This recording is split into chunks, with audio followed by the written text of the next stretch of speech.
In the tapestry of human behavior, a unique predator walks among us, one who kills not with rage but with persuasion. Their hunting ground is the everyday, offices, social gatherings, even our homes. Victims come willingly, drawn by trust and charm, never suspecting the abyss behind the smile. These predators are architects of ruin, building relationships only to exploit and destroy. Their danger lies in their appeal, charming, intelligent, deadly. They subvert our instincts with a carefully constructed performance. Today, we dissect the psychological mechanisms that let these individuals operate undetected. We'll explore their patterns, their logic, and the anatomy of their manipulation. This is not a search for monsters in the dark, but an examination of a uniquely human pathology. This is the psychology of history's most manipulative killers. Theodore Robert Bundy, the master of social camouflage. On the surface, he was everything society admires: handsome, articulate, ambitious. But this persona was his deadliest weapon. Bundy understood that we trust the familiar, the attractive, the successful, and he weaponized those biases. He'd feign injury, ask for help, and transform himself from threat to someone in need. This reversed the power dynamic, disarming his victim's caution. Bundy's psychological profile: narcissistic, psychopathic, devoid of empathy but skilled at mimicking it. His intelligence deconstructed trust and safety not for connection, but for exploitation. Even after capture, Bundy's manipulation continued. He represented himself in court, charming judges and the media. The red flags were subtle, a disconnect between his polished public self and chaotic private life. Charm that felt just a bit too perfect. Bundy's selection of victims was calculated. Young, trusting women, chosen for their vulnerability. He twisted the social contract, our instinct to help, into a weapon. His trial became his final performance, cross-examining witnesses, charming the jury, manipulating the system itself. Bundy's case is a lesson. Psychopathic manipulation is rarely overt. It's quiet, seductive, and plays on our best instincts. Bundy's legacy is a chilling reminder. The most dangerous predators are those who look just like us. He was a wolf in sheep's clothing, and he perfected the disguise. The most manipulative killers don't force their way in, they're invited. The charming psychopath is the ultimate predator, and he's hiding in plain sight. In the California desert, a different predator thrived: Charles Manson. Not physically imposing, not traditionally charming, but a master of psychological manipulation. Manson targeted the lost and disaffected, offering not money or status, but identity and belonging. He forged a messianic persona, presenting himself as a prophet with access to hidden truths. His methods: isolation, sleep deprivation, indoctrination, and psychedelics, tools to break down individual identity and critical thinking. At Spawn Ranch, he created a closed world where his word was law. He controlled information, relationships, and emotions, making his followers dependent on him. Manson's key tactic: love bombing, showering newcomers with affection, then slowly introducing control and abuse. He kept followers in emotional turmoil, desperate for his approval. Blame shifting and projection were constant. Problems were never his fault, always the system or the followers themselves. He invented Helter Skelter, a prophecy of apocalyptic race war, giving his followers' lives cosmic importance and justifying extreme actions. Manson's control was so complete he could command murder. The Tate LaBianca killings were acts of obedience, not passion. His followers had surrendered their will. He rewired their morality, replacing it with his own twisted code. Manson's ultimate goal: erase the individual, create extensions of his own will.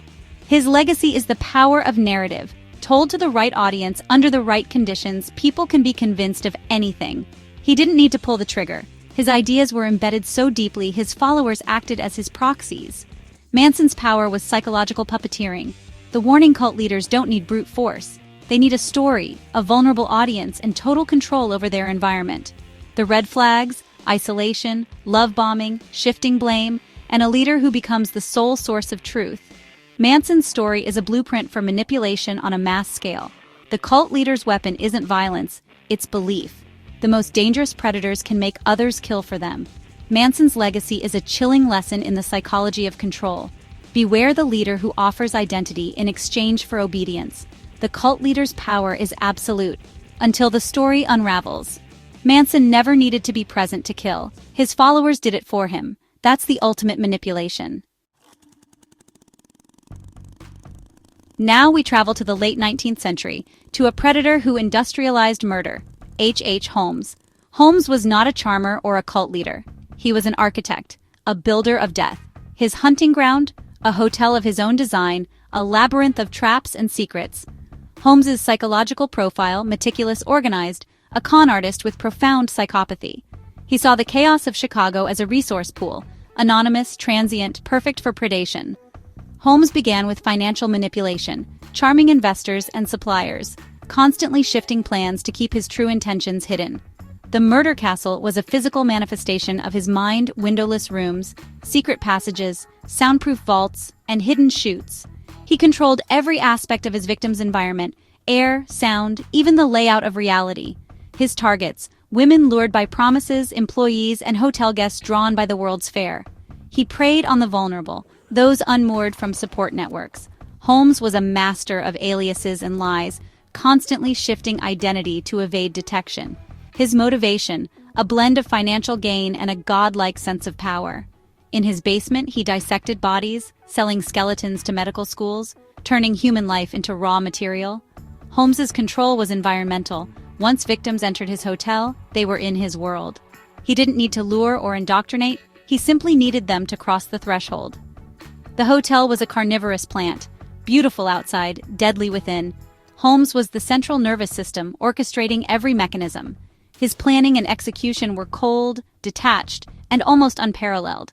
Even in confession, Holmes manipulated, giving conflicting accounts, controlling his own legend. He monetized his infamy, turning his crimes into a product for public consumption. Holmes's case shows how intelligence and planning, divorced from morality, create monsters of efficiency. He inverted the tools of progress, architecture, chemistry, business, using them to deconstruct human beings.